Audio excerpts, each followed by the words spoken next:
I want to go. I want to go a lot into like the products and kind of like the product categories and stuff, and we'll get there. But normally, I don't start an interview off with the history of the label. But I don't really know your history of the label. I know a lot about your label more than other people's labels because we've chatted so much. But I don't know the history of the label. I think I maybe stumbled across that you started in 2012, maybe. Yeah. So could you take us back to the history of the label over the past 12 years or so? Yeah, for sure. 2012. I started it just kind of initially was like me and some friends, as things do. I had done some like, little indie releases with other labels, and I kind of just felt like as an artist, were you as an artist? Yeah, as an artist. Okay. Yeah, me and some friends, and I kind of just felt like I wasn't getting that much out of it, and I felt like I had, I don't know, more ideas, and just so I was just, hey, let's start this thing up, but like completely, now looking back, just no understanding of what all goes into a label as we are now. Sure. But sometimes that's the best way, I think.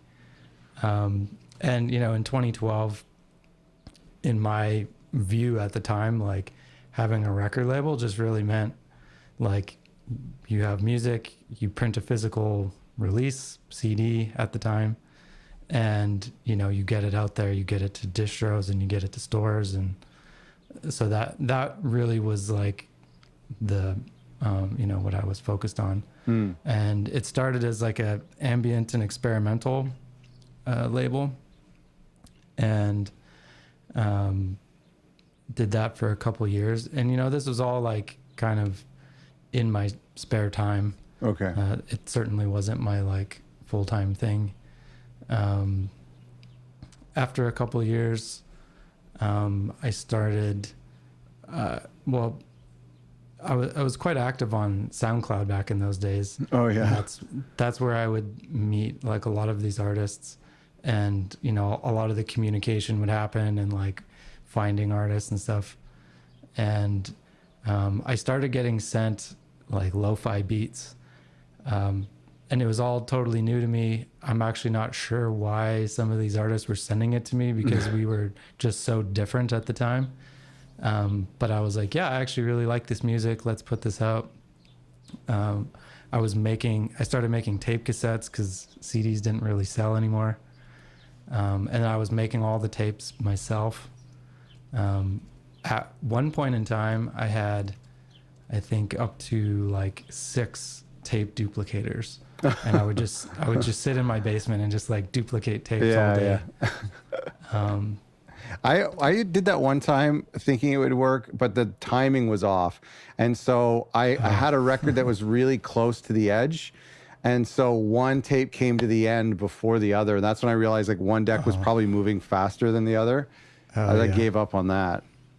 Yeah, that, and I eventually did that, gave up as well, just because it's a lot to like keep those machines maintained. Yeah. At the time, there really wasn't anyone that I knew here in town that would fix them, and I was going to have to send them away to get fixed, and it was just too much hassle. But I think I estimate I probably made by hand about 12,000 tapes. Wow. Good for you. Which is silly. And I actually started making like tapes for other people and other labels. Yeah. So yeah, just like anything. Most of the people I know who do the handmade tapes or did the handmade tapes realize that like it's just not that expensive to have them professionally done. Especially if you're up over 50 units, that it's like it's almost more economical and obviously more efficient to have somebody else do them. Yeah, I mean, it was pretty good, like me doing them, but yeah, I mean, it's time consuming. But to answer your earlier question, like around 2016, I transitioned to this label being my full-time job, and those tapes is what did it for me. Oh, really? It was just like, at the time, it was just like barely making enough money to survive. And that's why I just went hard on the tapes and, you know, making them for other people, you know. And so, where was your biggest outlet to reach that audience? Was that a Bandcamp thing? yeah, Bandcamp was really, I think it had a lot more weight back then. Mm-hmm. We were selling quite a bit on Bandcamp. I mean, for a long time, we didn't even really have a different website. We would just sell everything through Bandcamp. But I built an actual, like a Shopify website around that same time, I think. And yeah, I don't know. We just slowly built up like a really tight knit, like direct to consumer. Slowly stores started buying from us. Mm-hmm. Now, Like retail stores. yeah. Like we still do a lot of tapes, and I'd say our biggest customer for those tapes is Waltz in Tokyo, which is that tape only store. Yeah. They're able just to move so many of our cassettes through their shop, which is great. That's awesome. Have you ever been there? I haven't. It's definitely long overdue. I need to visit. Yeah. Yeah. How far of a flight would that be for you? I mean, you would go west, right? It's not that bad. Yeah. I think they do direct to Tokyo now from Calgary, so you can do, I think it's 11 hours. 11 hours. That's not that bad. It's probably quicker than getting to, or maybe the same as going to London. But yeah, that'd be fun. We can get to like London. I think it's like 8 hours. So it's similar. Okay. Yeah, I've always, I mean, we've talked about this before, but like, you know, some of the appetite for certain kinds of music in Japan has been incredibly encouraging. And I mean, we'll talk about this too, but it goes both ways. We have an incredible appetite for their music as well, but it just makes me want to go there. And I've started to see, me personally, I've started to see like Tokyo numbers on Spotify reaching the top and geographically, and I don't know, it's that's kind of a place on my list. And then I look at those stores on Instagram, the way they, like, I don't know any record stores in Canada that are curated or even just like decorated as nicely as them. Like they seem to put a really good emphasis on like the experience, very similar to like a boutique retail store or a coffee shop. You know, our record stores, our culture of record stores here is all about kind of like some guy's grimy basement, you know, which I love too. There's a place for that too, but they do this like kind of more sterile, minimal feel. Anyway, I'm digressing here, but no, it's really amazing. Like I was actually saying to my friend the other day, like a lot of them now will make these little description cards, and then they'll put like even like a little country flag symbol to show where the artist is from. And I actually like anticipate their descriptions, because they'll post on Instagram. Oh, it'll be cool. in Japanese, and I'll just hit translate. And honestly, like some of their descriptions are great. And I'm just like, I would not have described it like this, but this is actually awesome. Well, that's such a smart thing. And they fold those cards, they put those cards in front of the tapes on the shelves, right? Yeah.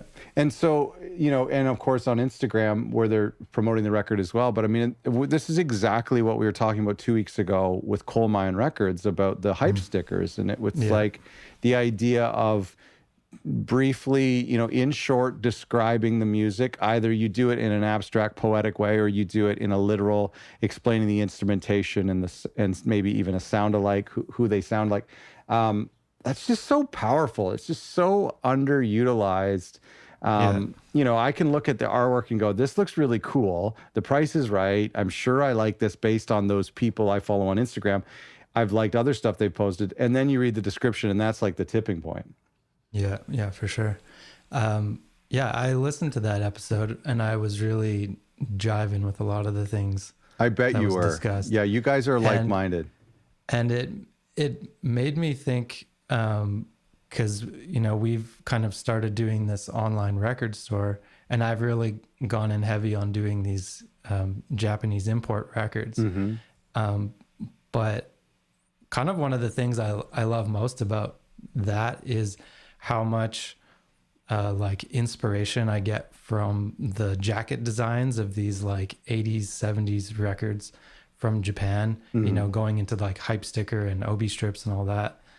They just had like such an amazing way of like using color and like complementary and contrasting colors.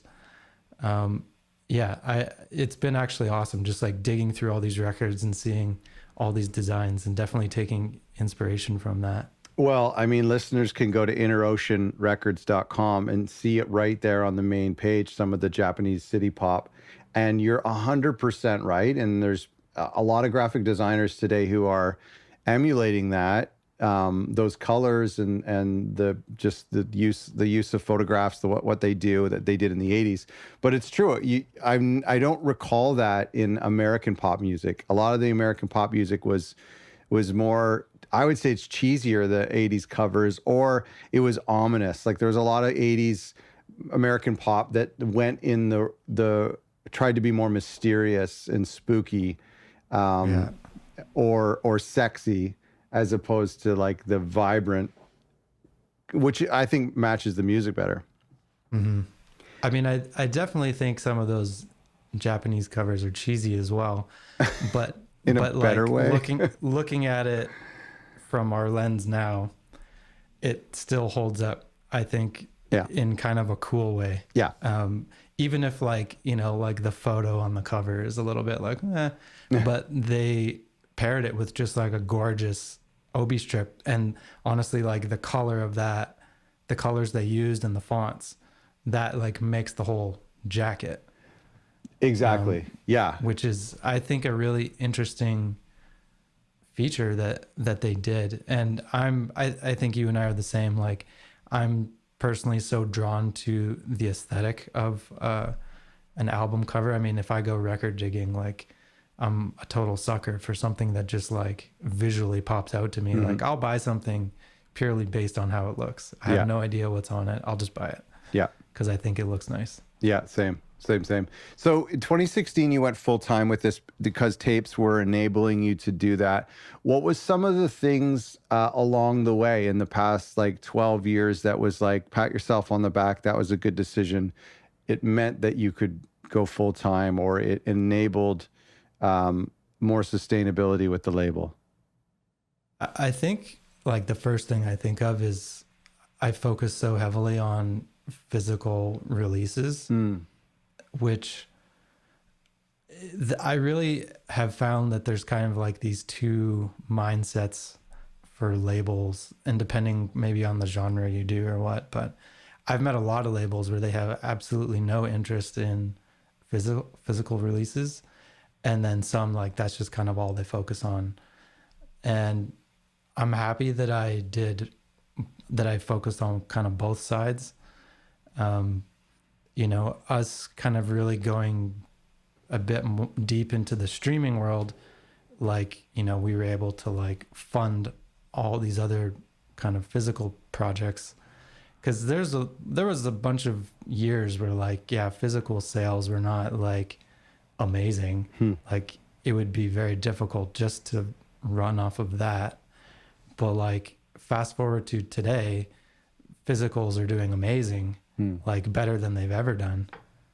And I'm quite happy that I didn't like give up on physicals, because there's definitely some times where I'm just like, man, why I'm putting so much work. Like sometimes I felt like 80% of my work was going towards these physical releases, and they were making like, 20% of the income. But it's definitely not that way anymore. Like the physicals, especially now doing the record store, like it's it's easily like a 50-50 at least. Well, that's interesting. And I mean, it's a good lesson because that may not always be the future. The pendulum could swing back the other way.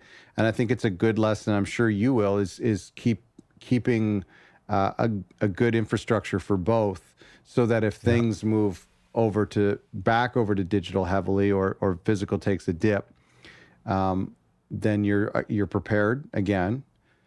Yeah. Yeah, I think I mean, I am, admittedly, I'm not very like data driven. I know a lot of labels are like, they love the data, and they look at all the reports and the analytics. And I do look at that stuff for sure. I'm not saying I don't, but like, I definitely like lead more with like what I'm personally inspired by. And I might work on things just because I really love them and I think they're cool, but I know they're probably not going to be like some like major financial success. But I have other things that kind of can help me fund those things. Right. And I don't know, I just sort of have this like, maybe it's a little misguided, but I have this just trust. I'm like, if I work on things that I think are interesting, I think there'll be enough people that also think it's interesting that we can just like keep this thing going. And so far it's worked out for me. Maybe one day it won't, but I don't know. Well, this is the kind of probably what you just touched on is kind of the theme of today's episode is this idea. And I was looking through your site, and your site has so many different product categories, which I want to talk about. But it's, you've created this brand, you've created this audience, but there is something about the fact that you've created a store, whether it's digital, physical, whatever, you've created a store that you would want to go in, that you would enjoy buying, even if it includes different products, different product lines. And that's what I like about InnerOcean. And you've got, just to let the folks know, we're going to talk about it, but you've got vinyl, and you have records that you have made. You have vinyl and tapes, that's obvious. But you also have vinyl imports that are records that you didn't make. They're artists who are not on your roster. But then you have digital products, like you have a plugin for people who make music, and you have samples for people who make music.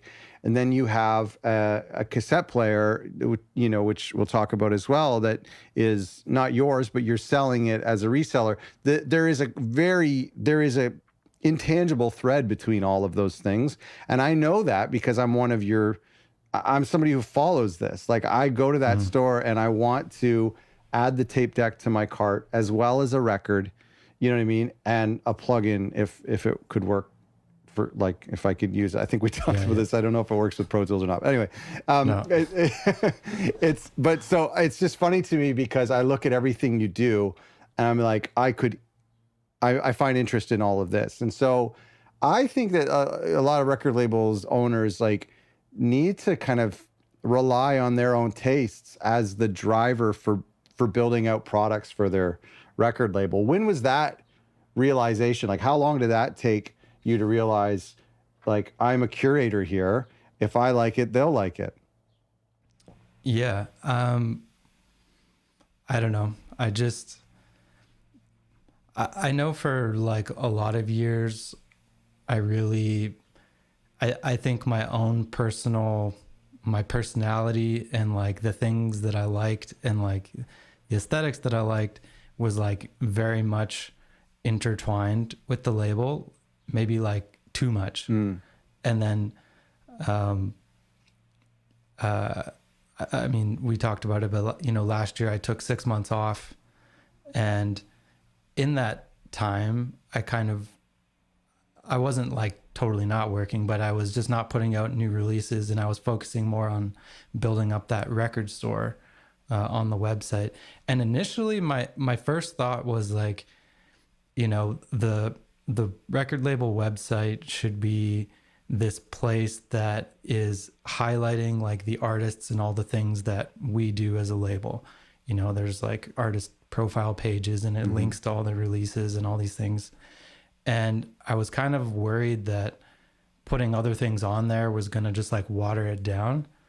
But then I don't know what, it just came to me thinking like, actually, if I put all these other things on there and I build it out like a store, there might be people who come to the site for those things. They might, Google search, they come for a city pop record, but while they're on the site, they actually discover all these other things that we have. And so it just to me was like, I think it could be a win-win, because we can just get more traffic to the site, and in turn it might actually get more people onto the label stuff. And I actually think it's done that quite well. Like, I think we've managed to really like bridge some sort of genre worlds. And I think too, it was like when all I was doing was just the label, it's easy to get a little bit like tunnel vision on even just like the design, the aesthetics, the music, because you're so busy just working on that you don't have time to really see all these other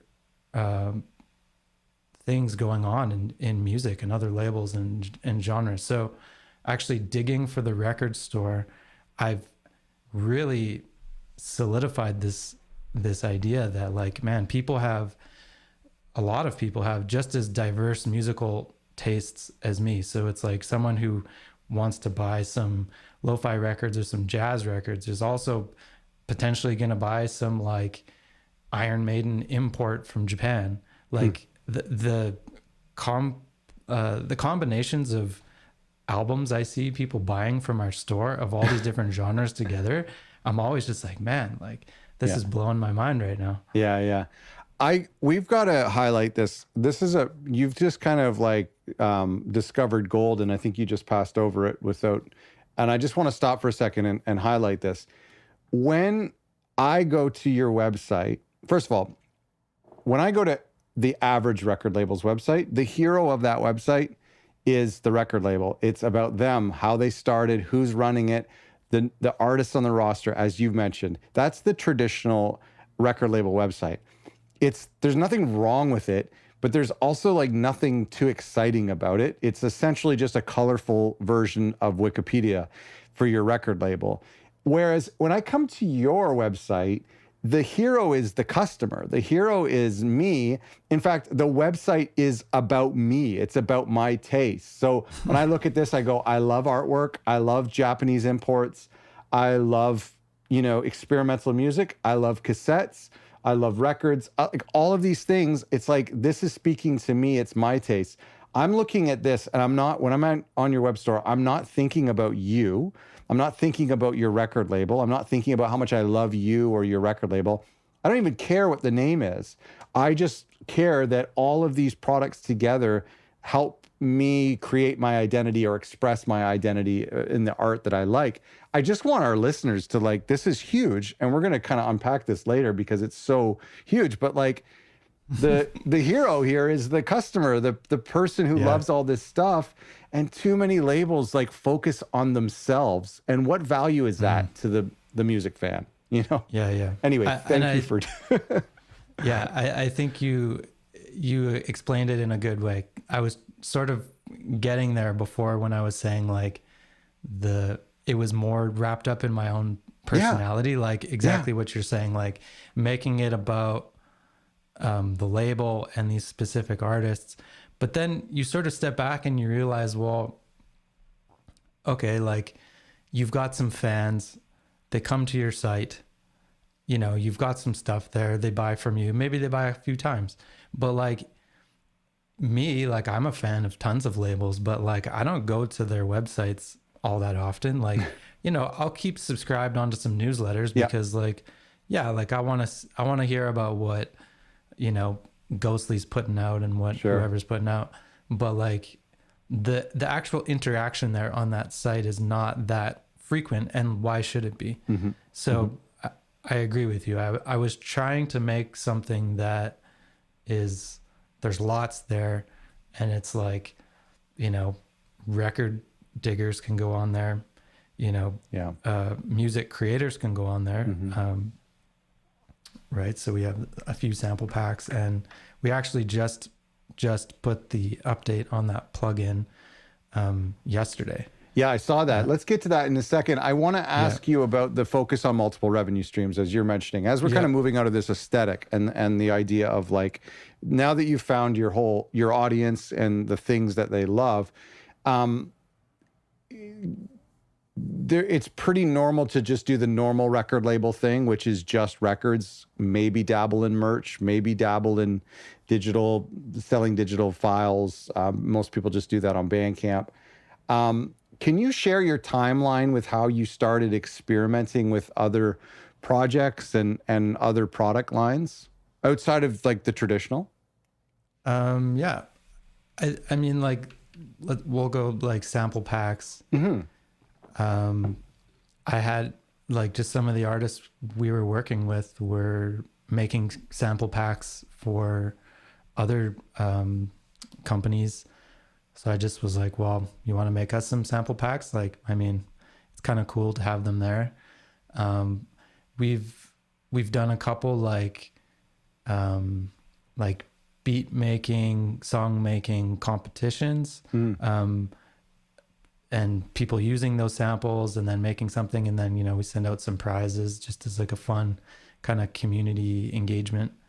We've done that. I don't know. It's just a really like natural progression. I don't know. Like, my one, Peter Bark is his artist name. Dan is his real name. I think we did sample packs with him first, and then like, we're always talking about stuff. And then I don't even know how we got onto the topic of making like a plugin. But it was a few years ago, and it took a while to really like hash out what we wanted it to be.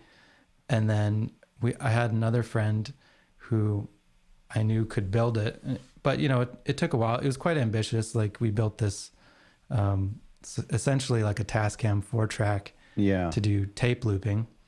And surprisingly, this had not been built before, where it actually sounded and interacted like a tape machine. There were some that kind of attempted this, but they didn't really work that well. And I mean, we sort of found out why, because making digital audio interact like tape is difficult to do. You kind of have to like fake it and like hack it together. Right. Yeah. So, and I honestly, because we are not, we don't build software, we're not that kind of company. I had no expectation. To be honest, I kind of was like, man, if a few people download this, that'd be really cool. And it like far exceeded, it's like probably one of the most successful things we've done. Wow. Which I think signals to me just like how many people out there are music creators that want to use interesting and new tools to build into their repertoire of things. But also too, I guess, like, in for the Tascam tape looping, to actually buy a Tascam and make physical tape loops now is expensive. Yeah. And it's very like time consuming. And so this is like, for $20, you can essentially like test it out in Ableton. I mean, we built it as a Max for Live device, so it has to be used within Ableton. We probably would have done even better if it was a VST and could be used anywhere, but we didn't know anyone who could build it as a VST. So yeah, it lives as an Ableton device. Well, but I love that common thread. And you call them creator tools, I think, on your website. But I mean, I don't know why we don't realize that the majority of music fans, or not the majority, but there are a group of like diehard music fans or audiophiles who are also musicians or aspiring musicians, and musicians at every level. Like, maybe they don't release music, but they still have some modular synths they play with, or they have a guitar or a piano or something. Yeah, for sure. So for you to identify, and like, I mean, the majority of our record labels in our community are musicians in one way or another, as you are. Mm-hmm. So to identify that, I mean, that's a pretty big breakthrough. Yeah, I mean, the sample packs are, I think, pretty common. I see most like, you know, I sort of joke around, but I'm just like, you know, everyone and their dog has a sample pack out these days. Yeah, that's true, especially their dog. But not most labels. You said most labels, not most labels. I maybe not. Maybe it's just the world that I live in. Yeah, but, probably. There's a lot of sample packs out there, but I still think that there's, I mean, again, it's also like a community thing. Like, does anybody need more sample packs? Probably not. But like when a certain artist or label or group puts out a sample pack, there's a lot of people who just want to like support them. Yeah. Or just kind of like, yeah, okay, I'll get this like $5 pack and like see, maybe there's like a couple sounds in here I might use. I think it's just like another one of those things that people sort of get into with, you know, wanting to support their friends and artists that they follow. And that's possible. I think the sample packs that I've used or I purchased, I don't really think of it as like supporting that artist. I think of it as like, it's kind of like the way like you know, an NBA player or an athlete or a celebrity endorses like a hoodie or a pair of running shoes. Like you buy that because you just want that end goal that they have. And so the sample packs I have from artists that I follow on Instagram or that I enjoy their music, I just want that tone infused into my music. And so you're right. We don't need any more sample packs in the world. And quite frankly, it might be possible to recreate that particular sample pack using other existing sample packs or even what I have already, but just to kind of have like a piece of them in my audio library. That's what I find kind of comforting. Yeah, no, definitely. So you sell, and the other thing too then is you have the tape player. I want to ask you, you said that the plugin did really well, which is awesome. But when you do these, like, tell us a little bit about the tape player too, which is it's behind you. I'm forgetting, who are they? We Are Rewind. We Are Rewind. Thank you. I knew it was Rewind. I love it. I haven't bought it yet. I need to. I saw it in your store today. It's at a great price. I think I might pull the trigger. But talk to me a little bit about that, but also answer the question about how, like, when you do multiple revenue streams, inevitably one is going to not do that great, might even be a failure. One might be the runaway success and you completely pivot your business towards that, as I'm sure you have in certain ways. One may even cause you to abandon certain parts of your business. So yeah, can you touch on that a little bit? I don't know. I've always kind of been this way where I always have like my fingers in multiple pies and I make like a little bit from this and a little bit from that. Yeah. I've honestly been like that since I was a teenager. And I actually find that really funny that I'm still doing that. It's a good business attribute. I mean, part of it is, I guess, you know, okay, well, like if one goes down, then you still have these other things. So it kind of keeps your business floating. To be honest, like I would be terrified if my business was just like streaming only. Like that would freak me out because it's just so volatile. You know, things change. One company makes one change in their platform and all of a sudden, like I've just seen it so many times. Yeah. Yeah, that, for sure. I can't go all in on that. But again, I honestly think it just goes back to like what I'm interested in, right? Like say with these cassette players, I saw when they launched them and I'm like, man, these are great. And I wasn't even sure if they were willing to sell wholesale, but I just messaged them and be like, hey, do you guys sell these wholesale? Like we sell so many cassettes, like these would be great to pair with. And yeah, they do. And honestly, these have been incredibly popular. Like I've sold hundreds of them, Wow. which is with I actually, it really makes me happy to see people buy these, because it's like, wow, like this is like old technology. Like I'm sure there's a lot of people in this industry who are just like, tapes, why? Why would you even? Yeah. But people love them, and it is evident that people will spend a couple $100 on a new portable tape player with a couple like modern features. And you know, I mean, like they're sound wise or anything, like they're not any different from the tape players from when we were kids. Right. But they don't eat through like 4 AA batteries in and out in one album. No, actually the batteries on these are great. I actually don't think I've charged this ever. I've charged it one time. Wow. I mean, I don't use it a ton, but like I have not charged it. Yeah. That's incredible. Honestly, I love it. I think that's so great that people, and anybody who like if I show it to them in person, they're just like, wow, like this thing just like feels really nice. Like it's heavy and solid and it's all metal, and just it feels like a quality thing. Like I get why they've become popular, because they're just like a really cool piece of gear. They checked. I mean, I kept an eye on the Kickstarter, and I don't know why I haven't just gotten around to buying one, but I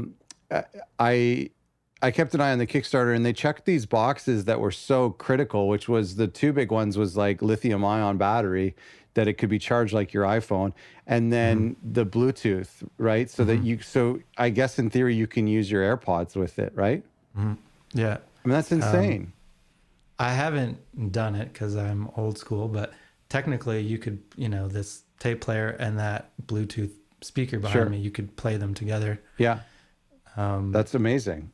Yeah. So, I think that's really cool. Yeah. And I think, just to your point, you know, it's the great thing about seeing them sell is that it promotes the format too. Promotes the future of the format. So, you know, when somebody's buying this machine off you, there's more tapes for them to consume.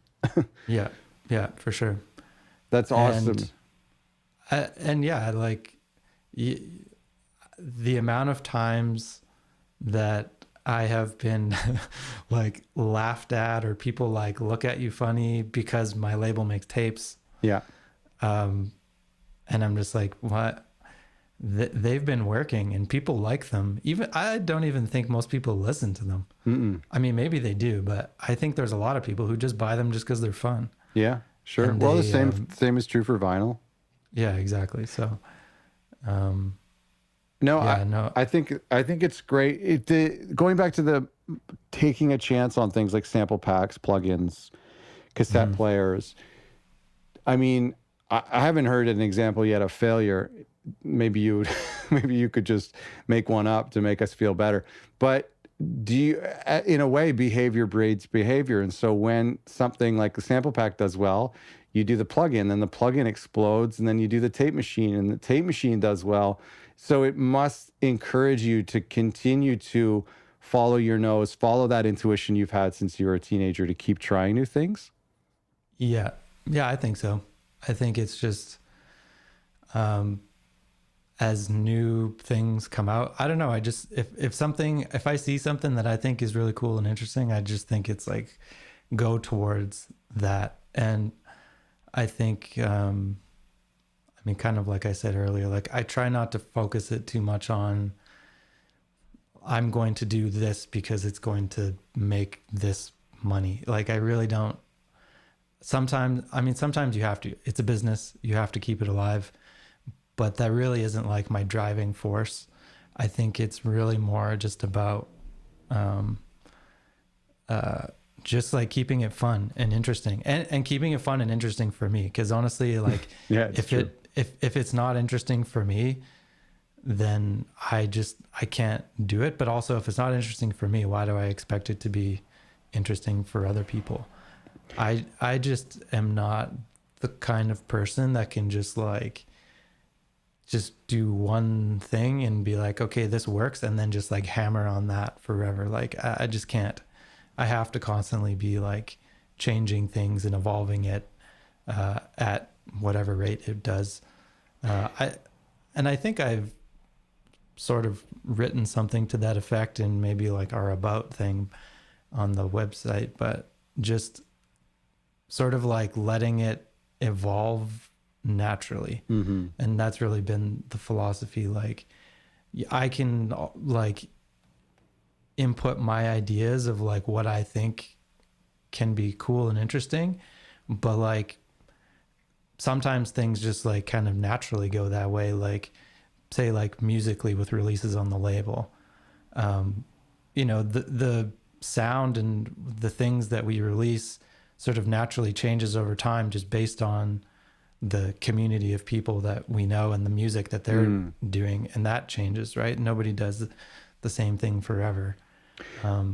With the taking of chances on products, you obviously must have some sort of guardrails in place, because even though you've said that if you see something you think the community would like or that you like and you assume people will like, you don't have other hard pieces of hardware, you don't have a second plugin, you don't have you know, like home decor items, posters and stuff. So like you obviously have some sort of like brake system installed. I think the brake system is just how much time in the day I have. Like, I mean, we definitely will likely probably try to make some more plugins. They just take time. Yeah, sure. And also, you know, trying to come up with something that's like new and interesting. Like we're not going to just make plugins that already exist just to try to make a few extra dollars. Like that doesn't make sense to us. And, you know, rather than just making a second plugin, we wanted to update the first one because, you know, we got a lot of feedback on the first release of like, oh, we wish it did this and this and this and this. Like, okay, let's try to put as much of that into this that we can. You know, maybe some of the things weren't possible, but like most of the things that people asked for, we put in to this update. And you know, the update took us like about a year to do. Wow. And I think it's just, you know, me and Dan, we really wanted it to be like a quality product and show people that we were like dedicated to making that one device like really solid and making sure like this is actually like a really cool piece of gear. Yeah, I wish that it could be used on other DAWs just other than just Ableton, but yeah, we would need to find someone. Oh, that maybe if someone's listening who knows yeah, how to that make time will come, VSTs. I'm sure. And it's cool you did it as a free update, I think, as well. Yeah, for sure. And so, I mean, that just keeps that product in people's workflows. It's not an expensive plugin, but it's, if you buy it, you use it for a year or 2 years, and then you feel like it's not keeping up with your needs, then it'll leave your workflow. And, you know, so to kind of keep it top of mind, and then also to bless your original customers, and then also to attract new people and say, hey, it has all these new features. That's smart. That's super smart. Yeah. And I mean, we just put it out yesterday, so we haven't even really promoted the update too much. We're going to do that soon, but Yeah. we're hoping that it will like, you know, re-inspire some people to get into it. Probably one of the biggest criticisms of the first one was that it only had a 10-second loop time. You know, we originally were like, oh, let's make it like if you had an actual tape. Right. Usually they're not that long of loops. Right. But now we've increased that up to 60 seconds. So, oh, cool.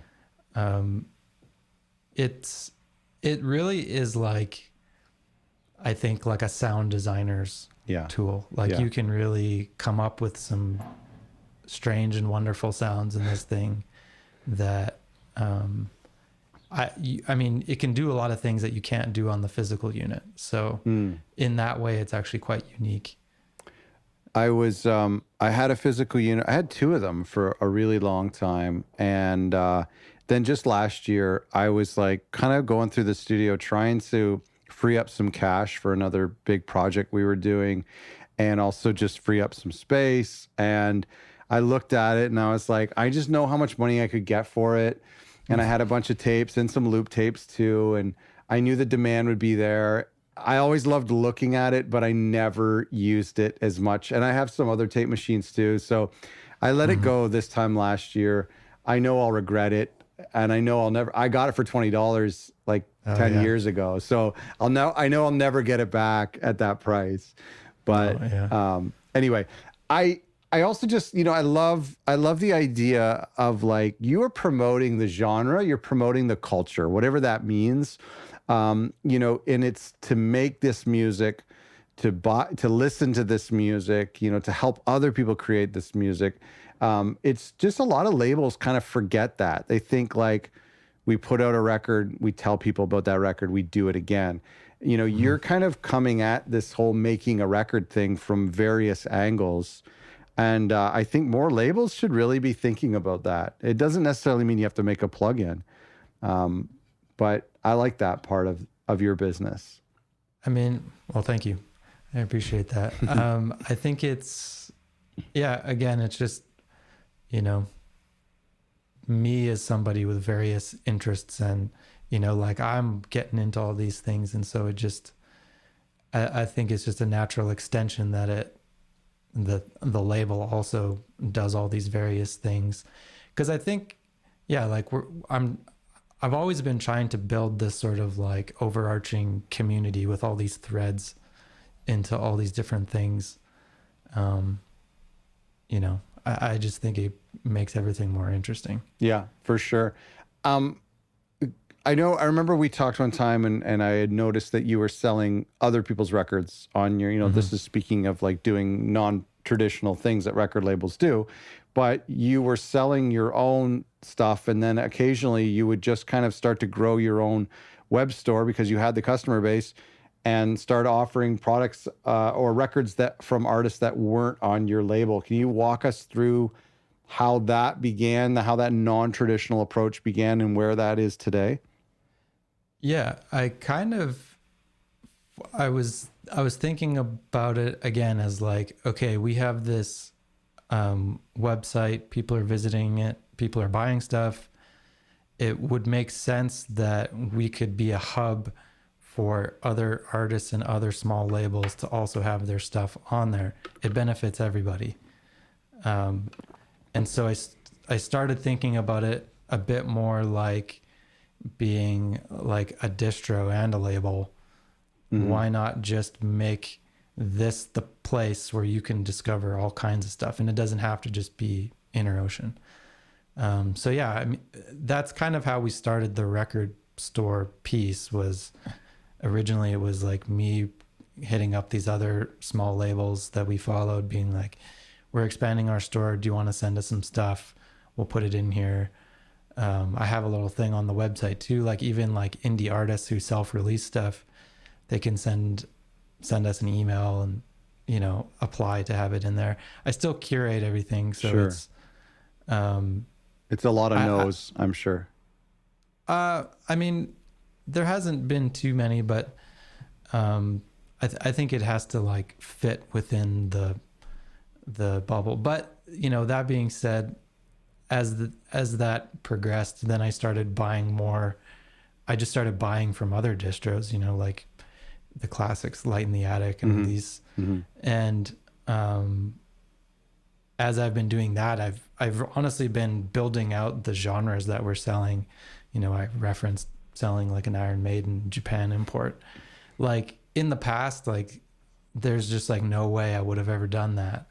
But now I just think, well, like, why not? Like, people have such broad tastes.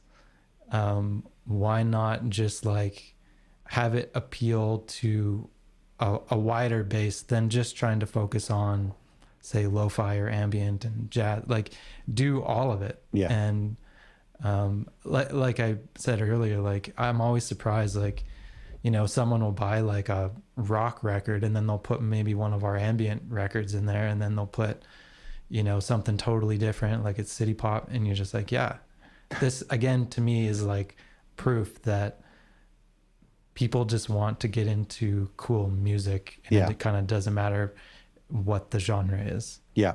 It's just more about the music and the discovery of all of it. So I don't know if this is true, but I get the impression that you doubled down on selling other people's records and becoming this online store that you're referring to.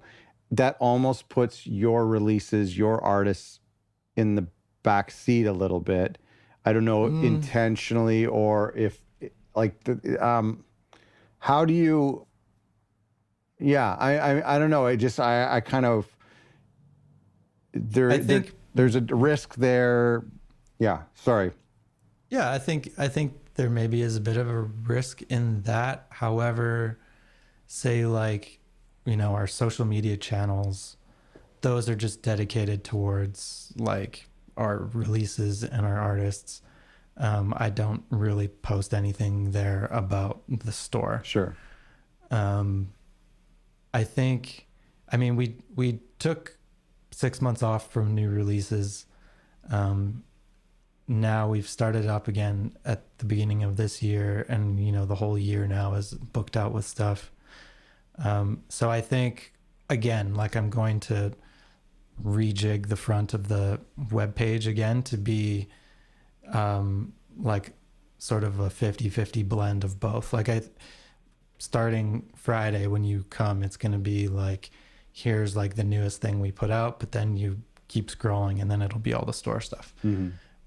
So I'm very aware to not have one thing overpower the other. Like I think that I'm able to do like a nice balance of everything and make sure that it's not that like our releases and our artists aren't getting like kind of, second rate promotion. I think it'll be, we still do the newsletters. I'm not very like regular about the newsletters. I sort of just send them out when I feel like it. I get them. I love them. Yeah. And do they work? Sorry to off track here. Do they stimulate sales? Yeah, definitely. Yeah, that's cool. I honestly think having the newsletters are the best. Yeah. Having also like the Bandcamp newsletter sure. Is the same. Admittedly, I do with the Bandcamp newsletter try to direct people to our website and not through Bandcamp just because of the fees on Bandcamp. Yeah. That's okay. But that's smart. I always wonder about that, like putting links in there if like if that gets flagged or something. They don't seem to care, but I often wonder about that. I don't think so. Or Spotify links or something. I don't think their platform is that advanced. Yeah, it's true. But so has the opposite happened? Like you had mentioned this at the beginning, that perhaps like growing this aesthetic, this store that would maybe draw more attention to your artists. I think so. I think like I've seen a lot more like new customers to the shop will buy, say, like, let's say, I can follow their history and see they came for a city pop album and then like 3 orders later they picked up an Inner Ocean one. So maybe, oh, wow. I can't say for sure, but you said you don't like data. You said you don't pay attention to the data. And then a customer comes back 3 orders. Part of why I started looking at that was maybe about like 6 weeks ago, I put on the website these like vinyl mystery grab bags and tape grab bags. Okay. And then I built it into different like kind of quantities, for this much money, I'll send you this many records about. Yeah. And that was actually a suggestion by my wife. I think she had bought some like mystery things from some shops. Yeah. Yeah. I've seen them you before. should make, yeah. How did it go? Amazing. Like so many people have bought these, and I've been using it also as a way to introduce people to some of our releases and other things that we have in the store. Okay, wait, pause for 1 second, because I like this idea, but as a music fan, as a consumer, I would be afraid that you would be using this as a chance to offload records that nobody wanted, and therefore it's not going to be that great. So how do you work around that? And how much of a savings are they getting by doing this thing? I definitely, I operate under a generosity model where if I wrote on the thing, you're going to get like 2 to 3 records, I'm probably going to send you like 4 records. Okay. Okay. And I thought people might think the same thing. Yeah. But I also, and you know, maybe I'm biased, but I think that we have some records that didn't sell like crazy numbers, but not because the music wasn't good, but just because good point. Good point. The artists themselves, you know, they're just not as popular or whatever. Yeah. And honestly, I've had great feedback on me sending people like a release we did like, you know, 4 or 5 years ago. And they're just like, wow, like this record's actually awesome. Like, thanks for putting me onto this artist. I just actually got an email this morning from another guy who's just been buying city pop from me like crazy, and him just being like, wow, like, dude, this is insane. Like, you sent me extra records. You sent me some artists that I had never even heard of, and these are amazing. So yeah, so far I've gotten good feedback. I mean, I guess I haven't. I'm trying to find it. I'm trying to find them on your website. So is there like formats specific, and or my other question is like, can you say that I like this genre, or I like this, like, is it genre specific? It's not genre specific, Okay. but I think I wrote on the thing, like, sorry, so this brings me back to me looking at people's past orders. Okay. Is that if somebody bought a mystery pack, I go and look at what they bought before, and I'll make some like best guesses of like, okay, they bought this, and this. I'm going to send them stuff that's like in that, but maybe a few surprises. That's smart. And I think people can write in the notes when they put the order through, like if they just want city pop or if they just want jazz records, like they can say that, and I'll just send them that stuff. I'm trying to find it. Where would I find this? I think it's just on the front page, and it's just like, is it way down the bottom? Where'd it go? Maybe I accidentally. Yeah. Anyway, now that I'm like, where did it go? Where did it go? That's okay. That's really interesting. We'll find it after. But I'm kind of curious, and I think that is kind of cool. And so they're getting like, again, you say you're throwing in an extra record, but is the whole bundle cheaper? Yeah. If it's just 3 records, then it's still cheaper than them buying 3 records. Like, okay. Like I'm making sure that it's a deal. Like you're getting, you know, again, I believe in like surprising people with like more than they expected. Over delivering. Say with those tape players, I send a free tape with every tape player. Wow. Oh my gosh. That is huge. That's so small. That's such a small thing, but it's a huge thing. I love that. Again, I think it's a great way, like, say, talking about like promoting artists, like that, you know, I can send a tape out, and the person, I have no idea if the people who buy the tape players, what kind of music they're into, but here you might like this. They might not, but. Well, think of anybody who buys it as a gift too, to be able to include a tape. Exactly. And I think, honestly, it's a lot of people buying gifts. Yeah. So yeah, it comes with a tape. So we're talking, I got to let you go. I'm sitting on a yoga ball, so I can't last too much longer, but I want to ask you about the sabbatical, because we're talking about all these like successful things. I think our listeners are going to hate you, but like all of these things that you try, your wife gives you an idea, you try it, works. But you took a 6-month sabbatical. That's crazy. When things are going well, like people often do that when they're kind of burnt out, or they're, or things maybe aren't going well and they need to refresh and start again or whatever. So can you walk me through that? What did you take a sabbatical from? Why did you come back? Was the plan always to come back? Did it work? Are you going to do it again? It was definitely, me being burnt out for sure. Okay. And in the years leading up to like taking very little vacation, like, for a lot of years, like I spent just so many hours working on this label, and it just was like it was just too much, and I burnt myself out for sure. So it was kind of just like I'd been saying it for a long time, like, it would be amazing if I could just like have some months to just not do this. And so I just finally did it. And honestly, it was amazing. Like, it is the best thing. Cause yes, definitely, like there's some times where you're just like, I don't know, like, do I want to be doing something different? You can't help but think those sorts of things. And did you make music? Did you get to be creative?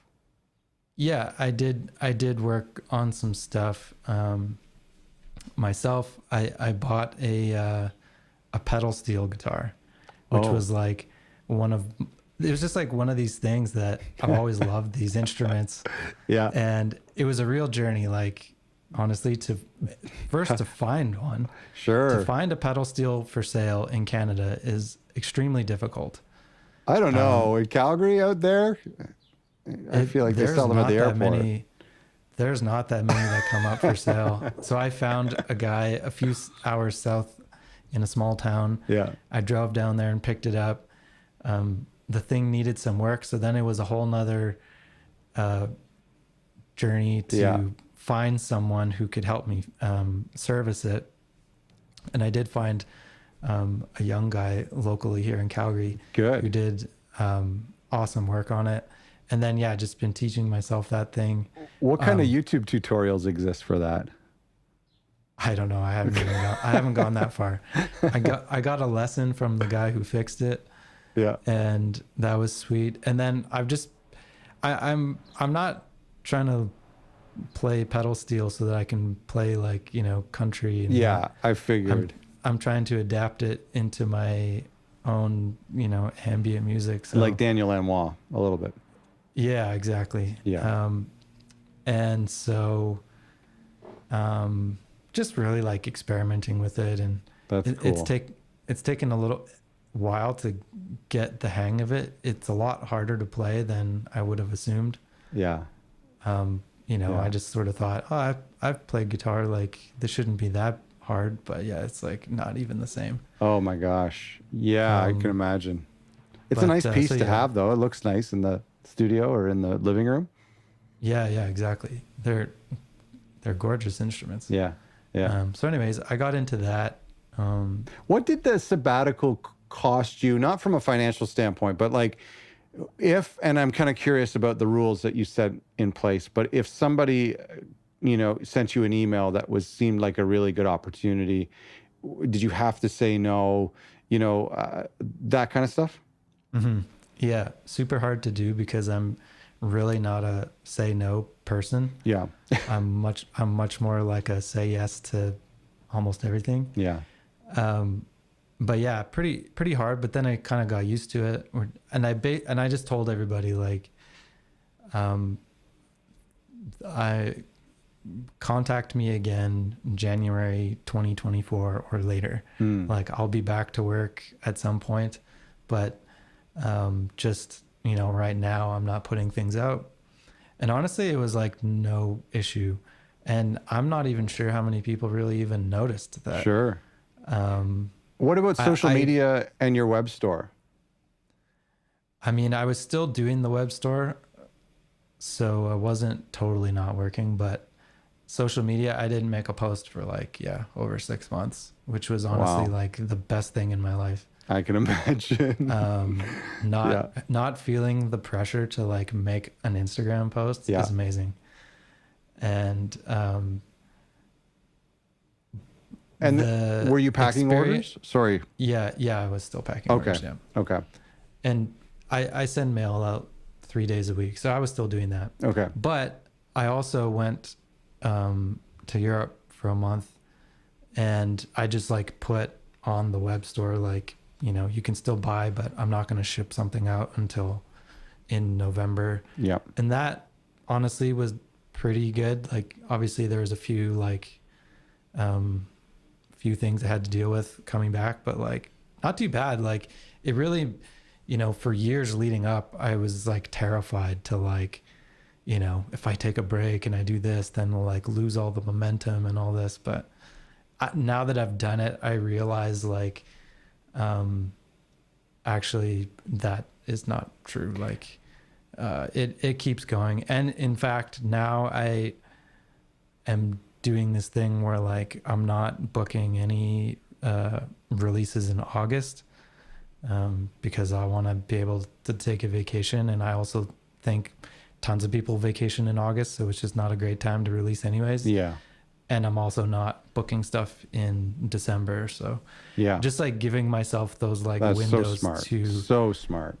because yeah, I mean, it's just so easy to get to that burnout phase, that, you know, I recognize too. It's like if I get myself to that level, then I'm not doing my best work either. So the whole thing kind of doesn't work as well as it should. So Yeah. you really have to build in those little windows for yourself, Did you- and be really like strict about it, and just be like, no, I'm not booking anything in there. Yeah. No, I think that's great. And especially if you can do it in advance too. I've always, with other record labels and the content, I've always taken the summers off. Well, not always, but for the past 3 years. And so to know every year that I have to start to bank 10 episodes and get prepared for that and make sure so that the summer I can just kind of disappear and set it on cruise and be back fresh in the fall. But you have to be able to say in June, I'm going to take the summer off. It's doable. I think people should do it, but it's harder than saying in January, I know I have the summers off. Mm-hmm. Yeah, no, it took a lot of work to get to that point. But I think it's, Did you notice like a dip in anything? Like, was there any? I would imagine the answer is no, but like maybe on social media analytics insights that there was a dip in engagement because there's no posts. But like, was there any sort of low point on Bandcamp or the web traffic? yeah, I mean, because we weren't putting out anything new. I mean, Okay. I wasn't making new records. I wasn't making new tapes. So like, I've got like a 6 month, or not quite 6 month, but we'll say like a 4 month gap where like, I'm not really selling any wholesale to stores. I see. Okay. Yeah, for sure. Like, you know, the social media takes a bit of a hit, whatever. I think it's kind of hard for me to say with, like, say, like the streaming numbers or something, but kind of not really, because, you know, like you've got like most of the streaming is so much from like back catalog. Yeah. It takes a long time for like the new stuff to really like work its way in. So Yeah. I'm sure like if you really were to dig into it, like, yeah, you would see a bit of a dip, but at the same time, I was still working doing the record store. So I was like kind of making up for it with that. Mm-hmm. Mm-hmm. So kind of like it did do a dip, but like not as much as you might think. Sure. Yeah. Well, congrats. I'm glad you did that. That's so cool. Thank you so much for doing this. It's always so great to talk to you. I could talk to you for hours. We often do talk for hours. And you're one of my favorite labels, and I use you as an example all the time. Thank you. And maybe we can get you to come speak to our label mates at some point this fall, if you're not on a sabbatical. But Sure. It's so great to talk to you, and congrats on the label. Yeah, thanks, Scott. I appreciate it. Thanks so much.